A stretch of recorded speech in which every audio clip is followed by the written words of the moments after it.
Hi everyone, this is Prashad Parthiban. Today I am going to explain the differences between experience rating versus retrospective rating when you specifically talk about workers' compensation policy. Again, retrospective can be applicable for GL and commercial auto, but let's take workers' compensation in this instance and see how it is going to be different when you talk about experience rating versus retrospective rating. So first let's talk about experience rating, right? So the way we calculate experience rating premium is, it is calculated based on the last 3 years of claims history. Say if you have a workers' compensation policy and if the insurance company is looking at the last 3 years claims, so in this example, say they had year 1 5 claims, year 2 8 claims and year 3 12 claims. Based on these claims, the insurance company will calculate something like experience mod. So because of too many number of claims, the experience mod is 1.25. Typically, if the experience mod is 1, that is an average rating. So if it is more than 1, that means there are many number of claims. So as a result, what will happen is the premium will be more. If the experience mod is less than 1, then the premium will be less because the number of claims are going to be less. So that is what we call them as experience rating, right? So in this example, the general premium could have been 1500 just in case. Because the experience mod is more than 1, there is an additional 150 which results in total premium of 1650. But the core point you need to understand here is experience. Based on your past claims experience, the insurance company is going to calculate the premium, right? That is what we call them as experience rating.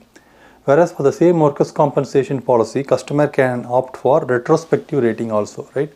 The retrospective rating works a little bit different from experience rating. In experience rating, the experience mod is a calculated one which is critical for the premium calculation. Whereas for retrospective rating, the way it is done is premium is calculated based on the actual losses during the active policy period. It doesn't take into account last 3 years and all the stuff, right? Even though there is a high level calculation done, but the core thing is initially the premium will be calculated, right? In this case, we don't take the experience mod actually into account. It will be based on the manual rates and all the stuff, right? But still, the historical claims will be taken into account, but we don't actually calculate the experience mod. It will be based on the rates of the particular class code, etc. You will come up with your actual premium. Whereas, say if this customer didn't add any much of claims during the actual policy period, which is nothing but active policy period. Once the policy is expired, from the expiration date, you will start your retro work orders. So, say the policy is expired today, from next 1 year, you will actually see if there are any claims. So in this example, say if there is 5 claims, what will happen is, based on this 5 claims, your premium will be adjusted. In this case, because for that actual policy period, there was 5 claims, initial premium could have been 1500, now it is 1700.